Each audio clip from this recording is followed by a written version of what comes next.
Hürmetli kitap anlıqçılar, huzurunlarda Jallat Henim namlıq tarihi romanның davamı. 6. Şahnişin. 9 paylık mermer şah supidagi altın taxtda gidip oturgan Hidayatullah İşanның xiyalchanning ko'zlaridan o'y xiyollarning allaqayoqlarga parvoz qilayotganligini bilib olmoq tas emas edi. Şah supisining ikki tarafidagi mahmal kurslarda qo'l qovushtirib, xushamat go'yliq bilan o'tirgan amirlar İşan xo'jasining chiroyiga ta'magarlik bilan qarashatdi. İşan xonliq saltanatida o'tirgan bu bir necha yildan beri Xo'ja Hidayatullah İşan biroz judab qolgan. Chash soqollarining qarsidan iqi ko'payib qolgan edi. İşan bu aptini her qitim aynakdan ko'rganida afsusliq ilkida tattatdi. Orada tiyiblarga, hükümanlarga qerishning oldini oladigan, oqirishga boshlagan chash soqollarni qaraydigan. Күнден күнге zaiflashib ketib qolgan erligiga quvvat bo'ladigan dorilarni yasashni buyurdi. Ammo yumron bug'i mungizi, bug'a qeni, kunda 3 vaq yeyotgan bug'a, olay, jigdi cho'q, bachka, qushqash go'shlarining İşanning zaiflashib ketib qolgan teniga kor qilmayotdi. Bir qism tiyiblarning qiz bola yurakni yashartib badanga quvvat bo'ladi, qayirliqning oldini oladi degan qilchimi ilmiy asosi bo'lmagan hukmlariga qarg'ulachi ishongan İşan harmini qizlar bilan to'ldirib atgan edi.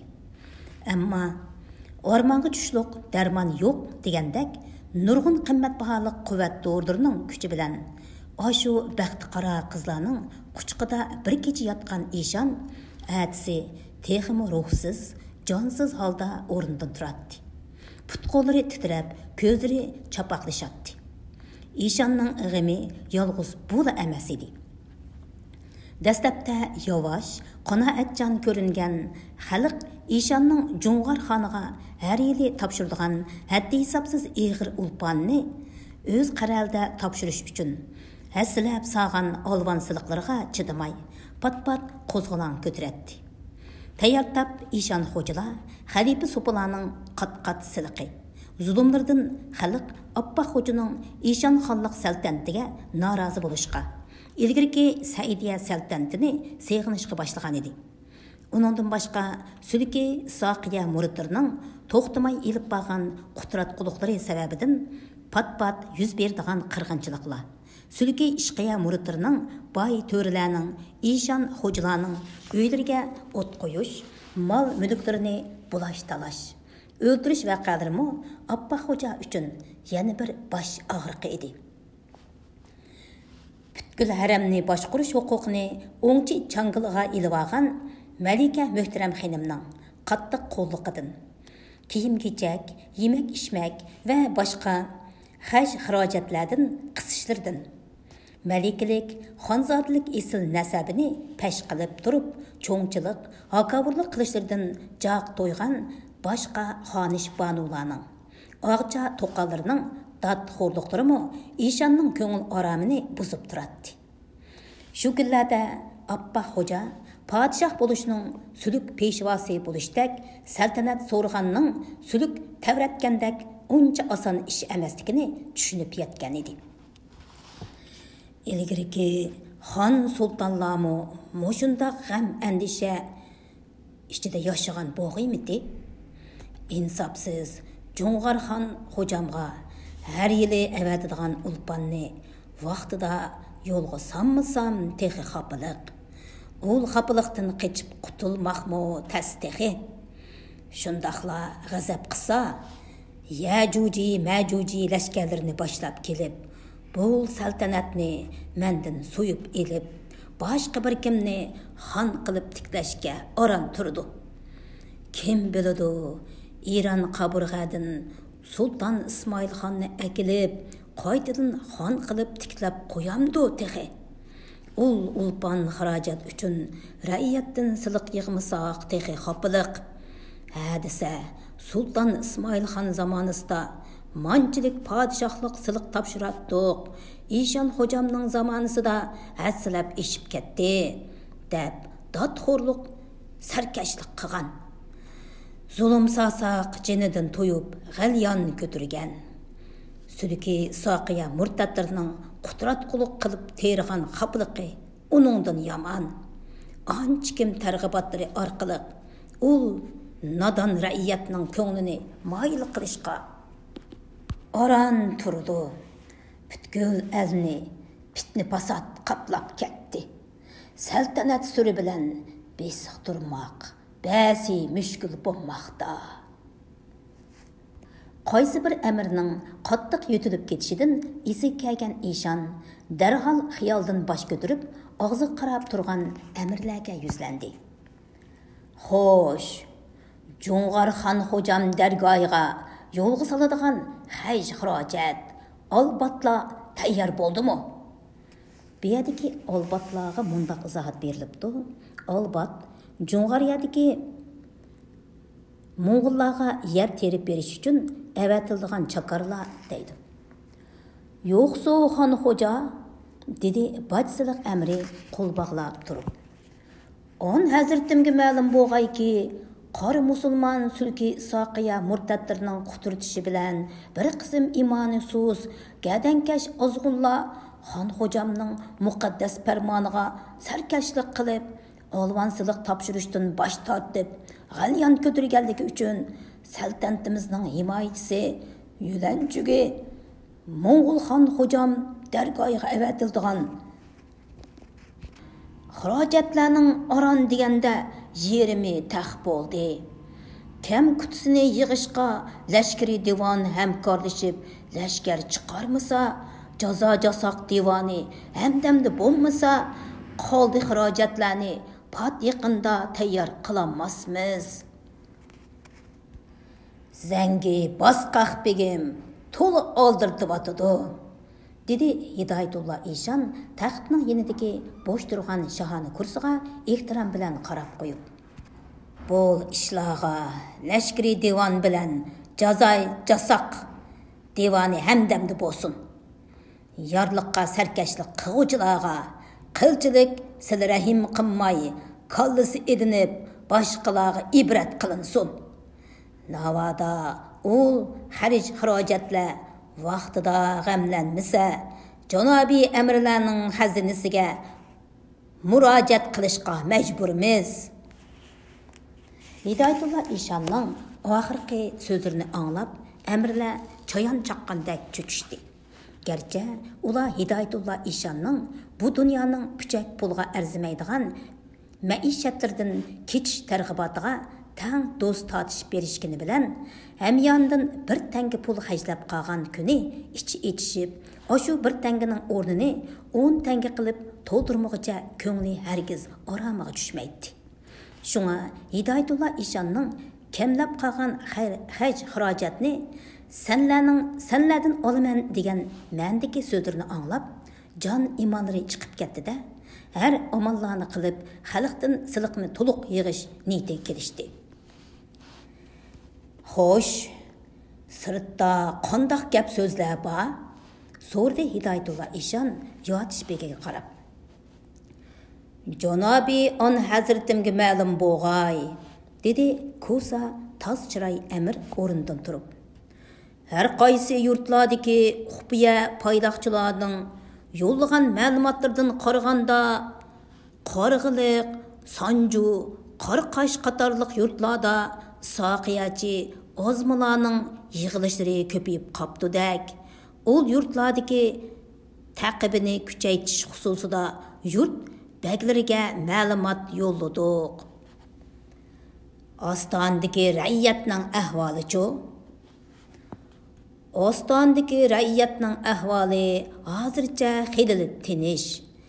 Ammo qiblagohimning qarg'ishiga uchrab, farmonlari bo'yicha anbadan qilinib, dargohlardan haydalgan So'pi Baba Rahim Mashrab Ostona raiti orasida dahri nazmlarni o'qib, xon xo'jamga va sadoqatman suduklarimizga sülkimizge til tekkizmekte. Bu yerdeki enbeden degini aqtiq qilish jazosi ekan. Baba Rahim Mashrab degini ataqliq isyonkor shoir Shoh Mashrab degan ma'noda ekan.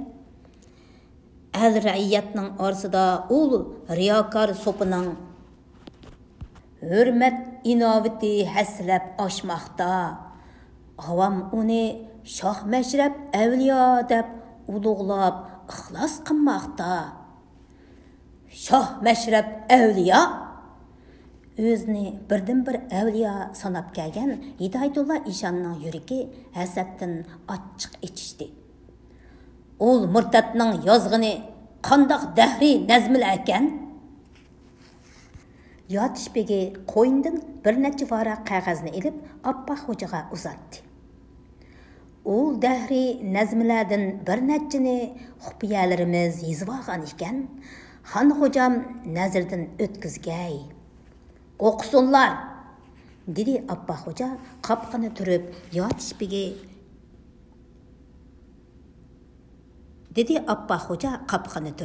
yotishbegi she'rni o'qishga boshladi. Xo'ja Said Bagu xon sardorilar barkor ise zulm tig'in tiz itarda har biri namdor ise kosalab kazzab shayxlar bu vatanda bor ise kufr iliga mashrabidek rahnama paydo bo'lur. Yani bamo she'rni anglaverishga toqati qolmagan Hidoyatulloh Eshonning bu ta'addisini tushunmagan yotishbegi yana bir parcha she'rni ilib o'qishga boshladi. Men salom qildim sana qilgan ishorating qini, mardi haqni bilgali amdi karomating qini. Bo'ldi maqbuling sening mardud ki amdi intizor, 72 bahis etib olgan amonating qini. İtmadi qol etib qolding ara yo'lladi sen, tinmayin shamu sahar qilgan tilovating qini. 7 marta haj qilib molingni sen taroj etib, dastigiri oxirat bo'lgan saxovating qini. Bas takabbur aylading qolding la in va bastasi, fathu nusrat tapqali qilgan munojoting qini. Cümle rəxti ahiret qıldın bu şeytan elçisi, defteri işqini sarıp ketken xiyalatın qini. Boldu bəs. Hidoyatulloh Eshonning g'azablik alfozini ko'rib, yotishbegi qo'rqinishdan titrab ketdi. Vahima qoplagan Shohnishin sukutga cho'mdi. Qo'rqib ketgan boshqa amirlarmi daz o'rnidan turib qo'l bog'lashdi. Bu murtadning gunohiga tov qilmoqda yo'q. Yozgan nazmlariga qarmamdigan. Do'zaxning to'g'risiga tilidan esilg'ay. Do'zaxning to'g'risiga tilidan esilg'ur. Orda arkanlari Xon Eshon Oppoq xo'jasiga nima deb tasalli berishni bilolmay tipirlab ketishdi. Buningdan ozgam 1 yil avval ataqliq shoir Mashrab Hidoyatulloh Eshonning harmidagi bir qiz bilan ichpash tortishib qolgan gunohi uchun Eshon piri buzrukning yuziga oyoq qo'ydi, pirining nesivisiga ko'z tikdi degan gunoh bilan jazolanib, aqti qilinib, so'piliq martabasi ilib tashlanib, orada ham xonaqodan qo'g'lab chiqarilgan edi. Shuningdan keyin qattiq norozi bo'lib, Hidoyatulloh Eshondan ishqiya sulkidan, so'piliqdan ixlosi qaytgan shoir So'pi darvishlarni, ahli sulukni, Hidoyatulloh Eshonni inkor qiladigan isyonkor she'rlarni yozib, xalq orasida tarqatgan edi. Bu ishdan orda arkalarining to'liq xabari bor edi. Ammo Hidoyatulloh Eshonga qaysi yo'sinda ma'lumot yo'llashni bilolmay beshini ichiga tiqib olgan edi. Shu topda taxtda qapqini turib o'tirgan Eshonning o'y xiyollari tinitsiz edi. Ana buningdan xeyli yillar ilgirki Namangandan So'piliqqa kamolatga yetishni ko'zlab, Qashqardagi Hazrat Xonqoga kelib, Hidoyatullo Eshonga qo'l berib murid bo'lgan Mashrab. Hazrat Xonqodagi So'pi darvishlarning orasida chechenligi, so'zmanligi, nazma, masnaviy tuzashdagi chaqqonligi, ahli suluk ta'limotlarini o'zlashtirishdagi o'tkirligi bilan tezla ko'zga ko'rinib, Hidoyatullo Eshonning e'tiborlashiga ishonchisiga erishgan Mashrab. Boshqa xalifa so'pilar, murid muxlislar Eshonning har bir so'zi uchun Pirimning amri, Xudoning amri, Xudo haq, Xo'jam haq deb qo'l bog'lab tursa, Mashrab soqol g'ayrishlaydi. O'tkir, manlik hajvilari bilan Eshonning oldida o'zini erkin tutadi. O'ziga cheksiz ixlos bog'lagan bu yoqi yurtliq muridning har bir ish-harakatlari, so'zlari, xuy odatlari Eshonga boshqacha yiqishliq tuyuladi. Har qanday jarisama soruniga Mashrab qatnashib qolsa, xuddi bir parcha o't yolqin boshlab kelgandek bo'lakcha qizdirdi. Yeni nazmlari bilan halqa suhbat ahlinimi, Hidoyatullo Eshonnimi hayajonga salatdi. Shunga Eshon Mashrabsiz halqa suhbat sorunlarga ixlosman murid muxlislarining mehmondorchiliklariga bormaydi. Shu topda Eshonning ko'z oldidan Mashrabga munosabatlik ko'rinishlar bir-birlab o'tishga boshladi. Ana Xo'ja Hidoyatullo Eshon Mashrab qatorliq bir to'p so'pi darvishlarini agashtirib ketib boradi. Darvozasi oldida xizmatkorini urayotgan boyga ko'zi tushdi. Bu boy Hidoyatullo Eshonning ixlosman muridlaridan edi. Boy Eshonni ko'rib darhol oldiga kelib salom berdi. Ey zotil ahtabim, bu qul nima gunoh qildi? Nemancha zulm silib azoblaysan? So'rdi Hidoyatullo Eshon. Janobi Qutbul Ahtab piri buzurgimga ma'lum bo'lg'ay, dedi boy qo'l qovushtirib turib. Bu tuzgur qalandar 100 tangaga olgan org'imiqimga to'qi-po'qi yigizib o'ltirib qo'yibdi. Boyning javobini anglab, Hidoyatullo Eshon bir nima deb bo'g'icha Mashrab aldirab so'rdi. Atang bormi boy aka? Atam yo'qdir, dedi boy Mashrabning nima maqsadda bu savolni so'rganligini bilolmay. Nega ketdi? Jannat makon padarim o'lgandir, Allohning dargohiga ketgandir. Boyning javobini anglab, Mashrab yana aldirab so'rdi. Etcho, boy aka, 100 tangaga olgan org'imiqing to'qi-po'qini yeb o'libdi. Undaqda atang kimning po'qini yeb o'lgan? Mashrabning kutmagan yerdan qo'ygan savolga boy qizirib tatirib nima deyishni bilolmay turib qoldi. Hidoyatullo Eshon bo'lsa, ichidan qistab kelgan kulkisini yo'shirishga tirishadi. Ana, Hazrat Xonqasda jarisama qizimoqda. Qo'liga munguz dastlik sapoyini ilib olgan Mashrab halqa bo'lib o'tirgan so'pi darvishlarning o'ttirsida Hidoyatullo Eshonni qarab tizilib o'tirib, Eshon pirning o'ziga ko'rsatgan cheksiz mehribonligiga hamdu sano aytish, tariqatda kamolatga yetish, ma'rifatning cho'qqisiga chiqish istigini bildirib, Eshon pirini madhilab yozgan nazmisini o'qimoqda. Rozi misaq köy dedi, köydim, yandım, kül boldum. Yolda yatkan har erdim, nazar tapdım, gül boldum. Cami şarap izledim, bihamdullah mul boldum. Bir igisiz it erdim, igem tapdım, kul boldum. Tuttum maqam hayrettin, mende hayret kalmadı. Mende hayret kalmadı. Tuttum pirning itagin, oxir yo'lga boshladi. Yo'lda qolgan gumrohni apaq xo'jam xo'shladi. Kimki kirdi bu yo'lga, o'zligini tashladi. Yori bilan urib, ikki ko'zin yoshladi. Tinmay aytay sanasin, hobi haflat qolmadi. Bu yerdagi Misah degeni odam yaratılgan kun. Xar degan tikan degan so'zgan.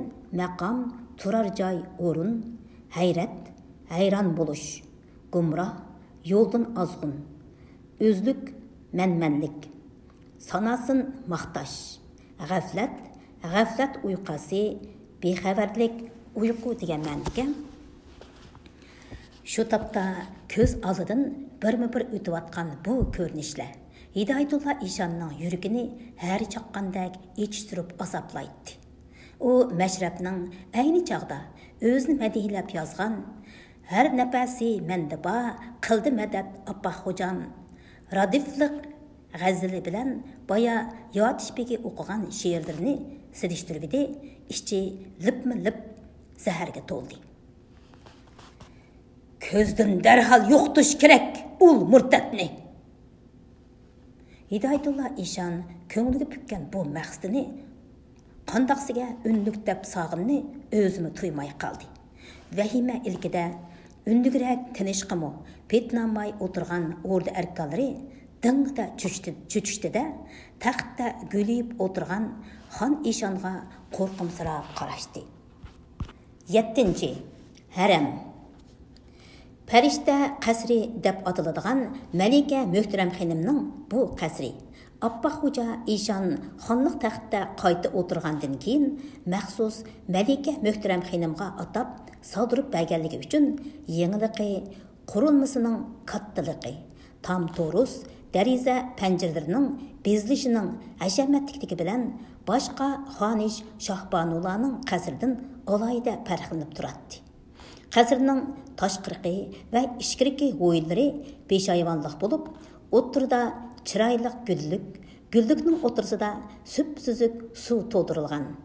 Tegidiki va cho'rsidagi rangdor marmar toshlar ko'rinib turadigan ko'lda etilib suv chashirtib turadigan fontanlar bor edi. Malika Muhtaram xonim qasrining xizmatkor kenizaklari boshqa Og'cha xonim Shohbanular qasrining xizmatkor kenizaklaridan bir hassa ko'p edi. Ichkiriki hovlining o'tirsidagi fontanning tuviga joylashtirilgan ikki odam bahuzur yotqil bo'g'dak saygunchakda pay yostiqqa yulangan Malika Muhtaram xonim qo'lidagi bir parcha xatga qadalganicha xiyolga ketgan edi. 2 nafar kenizak qiz saygunchakning guldor shodliq to'siqidan tutib yengil tavritadi. Avamning ahuzari falakka yetdi. Abboq xo'ja xon Eshonning zulm xanjiri sungakka patdi. Ey shanu shavkatlik malika olilari, zinhar g'ofil bo'lmasinlar ki, buyuk Saidiya saltanatini asliga keltirish uchun qisos, adolat shamshirini qo'lga oladigan payt keldi. Bizlar kim saodatman Soqiya sulki peshvosi bo'lmish bolagardan pir buzruklari Daniyal xo'ja malika olilarining farmoniga qarashliq qoldik. Murdil Soqiyachi g'ozila buyuk Saidiya saltanatini qaytadan asliga keltirish uchun adolat zulfiqorini bilab tax bo'lib turishmoqda. Shu topda Malika Muhtaram xonimning qalbisida to'xtovsiz jaranglab turgan bu sadolar Bayam Ma'sum xalifaning ayoli orqali topshirib olgan Daniyal xo'janing maxfiy maktubiga yozilgan so'zlar edi. Bu yil 13 yoshga kirib qolgan o'g'li Hasan xo'jani har qitim ko'gnida Malika Muhtaram xonimning o'g'lini xon qilib tiklab, Saidiya xonligini qaytadan asliga keltirish orzusi hassalab oshadi. Әмділа 13 yaşqa kirgeniga qaramay, burutlari xat tatishqa başlagan Hasan xo'ja Malika Muhtaram xonimning ko'ziga balog'atga yetgan 16-17 yoshlik yigitlarda ko'rinadi. Onasining qattiq talab qo'yishi bilan jangbozlik mahoratini ko'ngil qo'yib o'rganib olgan bu xo'jazoda suluk ta'limotlaridan ko'ra Saidiya xonligining Onu taraf cəmiyyətinin peşvalarından Sultan Said xan, Sultan Abdurrashid xan, Sultan Abdullah xan qatarlıq məşhur istilaçı, hükümdarlarının saltanatlik hayatıga бәкірәк қызықатты. Kelgusida saltanat taxtida o'tirib, xon sulton bo'lish orzusini Malika Muhtaram xonim uning kallasiga asta-asta singdirib etgan edi. Shunga u o'rnida pat-pat bo'lib turadigan vali ahdi haqidagi talash-tortishlarni anglab qolsa, turli xiyollarga g'arq bo'ladi. Udul haramga kirib, onasi Malika Muhtaram xonimga dadxo'rlik qiladi. Akam Yahya xo'jini vali ahdi bo'g'udak, Ishonxon otamning o'rniga Ishonxon bo'g'udak deyishyotdi. Malika Muhtaram xonim noitim amroq bir narsani birov totib olgandek g'azablanadi. Kim shundoq deydi? O'rdidagi amirlar ularning fitna fasotlariga quloq solmasizlar, xo'jazodam. Menla hayot bo'ldi ekanman, saltanatga sili xon bo'ldilar. Ishonxon otam okamni vali ahdi qilib bekitib qolsa-chu. Bu zinhar mumkin emas. Qo'limda xon otalarining menga bergan til xati bor. Malika Muhtaram xonim to'ydan avvalgi ashu til xatni pesh qilib, Abbaq xo'jaga o'g'li Hasan xo'jini vali ahdi qilib e'lon qilishni bir qancha qitim talab qilgan bo'lsa-mu, Hidoyatullo Ishon ma'qul deb qo'yib, nima uchundir texichilar yorliq tushirmayotdi.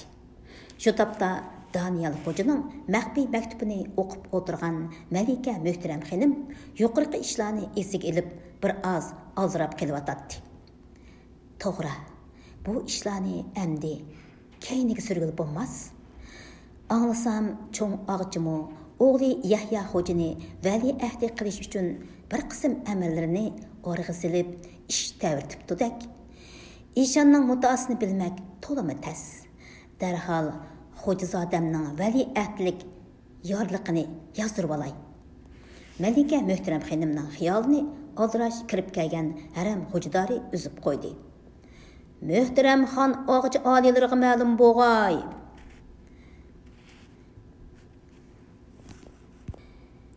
Malika Muhtaram xonim tog'isi Sultan Ismoil xon davrida oqti qilinib, haramning xo'jalik ishlarini boshqarishga qo'yilgan 60 yoshlarga kirib qolgan bu odamga ko'zning qirida qarab qo'ydi.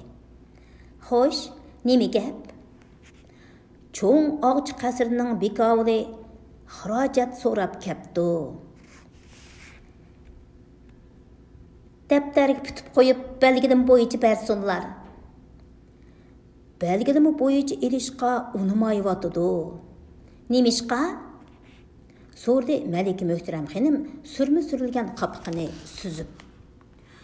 Cho'ng og'chi xonim o'ziga kenizak xizmatkorlariga kiyim tikkizdi ekan. Uningdan boshqa yurti shahid do'ngdagi dodisi Ubul Hodibagning mozor maqbarasini qaytadan yasatmoqchi ekan. Mozor maqbarasini qaytadan yasatqizgidek o'l sahrolik og'chining dodisi qanchalik odam ekan shuncha? Saltanatimiz uchun qanchalik ajr to'hfa ko'rsatibdi ekan. Belgilamadan ortiq bir tanga oqchi berishga zinhor bo'lmaydi. Shu topda Jo'ng'ar xon xo'jamga ulpan avatimiz deb xazina xilla quruqtilib qoldi. Ahvolni tushuntirib yo'lga solsunlar. Tushundirdik, dedi haram xo'jadori tanqisliqda qolgan holda. Ammo ul bekovul xo'jam gap yeydigandek emas. Ondaqda qishimga boshlab kelsinlar. Haram xo'jadori chiqib ketib, uzoq o'tmay cho'ng og'chi qasrining bekovulni boshlab kirdi. Assalomu alaykum, kichik og'chi xonim. Oltin bo'ylari esanmikin? Dedi bekovul Malika Muhtaram xonimga bir egilib salom berib.